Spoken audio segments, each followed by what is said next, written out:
Excuse me! Taxi! Come on, what are you doing? This is the 77 WABC minicast. And we are back here on Cats and Cosby. And who better to ring in the weekend than the voice you just heard a little bit ago in the promotion here, but Joe Concha.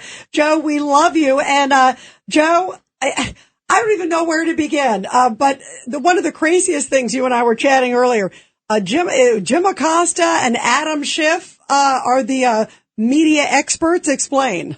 Well, there is a hearing going on out in California where the media is under attack from the authoritarian who is Donald Trump. You know, the guy who answers more questions from the press than any president we have ever seen by secretariat proportions.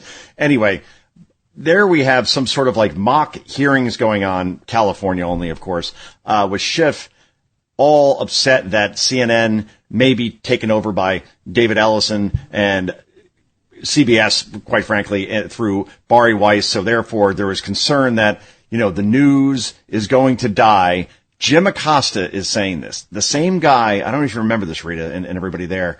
He interviewed an AI version, an avatar of a kid who was gunned down during a school shooting. They recreated the kid to ask him about if he would support gun control.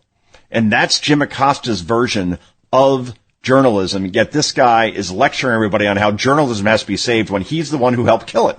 There's a certain amount of irony here that you can cut with a knife. That I know. Yeah. And by the way, speaking of media, also, Joe, what did you make of the deafening silence from the New York press corps over the tweets by Mamdani's wife? These lovely tweets that bash troops, bash Israel.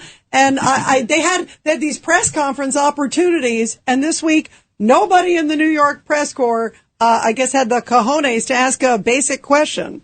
You look at old movies from way back when of the New York press corps, Rita, and they used to be so tough, right? That this was a town, if you can make it here, you can make it anywhere, especially when it comes to the press corps who held the powerful accountable without fear or favor to party. And now, because it's Mamdani, they're afraid to bring up the fact that, we'll put it this way, all the things you just described as far as Mrs. Mamdani when she was younger, bashing Jews, bashing blacks, but bashing this is some really, really bad stuff. And you say, well, she was younger. Still, let's say Melania Trump actually had a social media account like she did. You think that would be let go, or would it be 24/7 news? That's a rhetorical question. It's Rhetorical Friday. But yeah, she is getting a free pass for things that she said. And you're going to tell me that she's changed her mind and evolved on all this? Or that Mr. Mamdani and Zoran doesn't believe the same things when he said that he would arrest Benjamin Netanyahu the minute he stepped foot into New York? The guy who's called Israel an apartheid state, who said that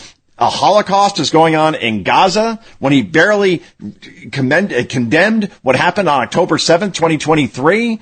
It's scary. And now we see even in Prospect Park this morning, there is Mamdani leading these prayers and the speakers and everything else like that 25 years after September 11th. I think many, many New Yorkers, at least the sane and sober ones, are horrified by what they saw.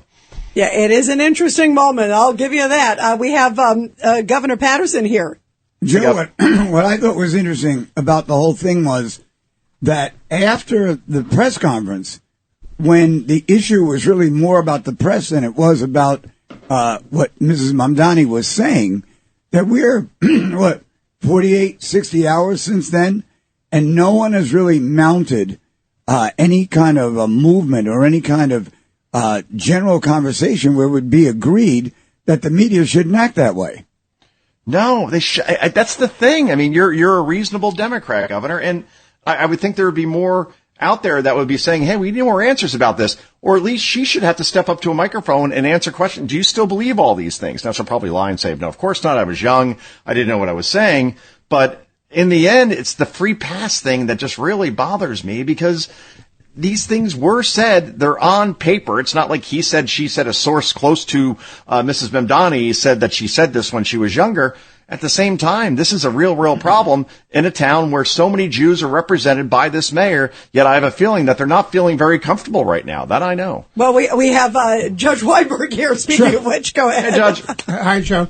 So let's be clear. It wasn't just the stuff she did when she was in college. Right after October 7th, she lined up in about 70 different communications. Exactly. Saying that she supported this and wasn't this wonderful. And they knew exactly what had happened on October 7th. The torture, the brutality, the murders, the rapes, and she endorsed it. And she also blasted U.S. troops, guys, too. And let's not forget that there were these lines where it was that they're imperialists, that they're, they're evil, essentially.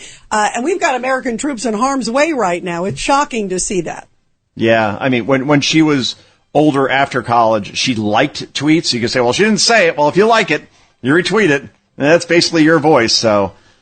Well, I don't know. I don't like it. How's that? No one likes it. We're only 2.5 months into this administration. It's only going to get worse before it gets better. It'll be a long 3.5 years, Joe. The first 100 days. Yeah, we haven't even hit that mark, right, John, yet? Well, Wow. 20 more days. All right. Oh, great. So, What do we all to stand for? is Joe ready? Joe, are you ready? Truth! Justice! American way! God bless America. Thank you. It's tax season, and at LifeLock, we know you're tired of numbers. But here's a big one you need to hear. Billions. That's the amount of money in refunds the IRS has flagged for possible identity fraud. Now here's another big number. 100 million. That's how many data points LifeLock monitors every second. If your identity is stolen, we'll fix it guaranteed. One last big number. Save up to 40% your first year. Visit LifeLock.com/podcast for the threats you can't control. Terms apply.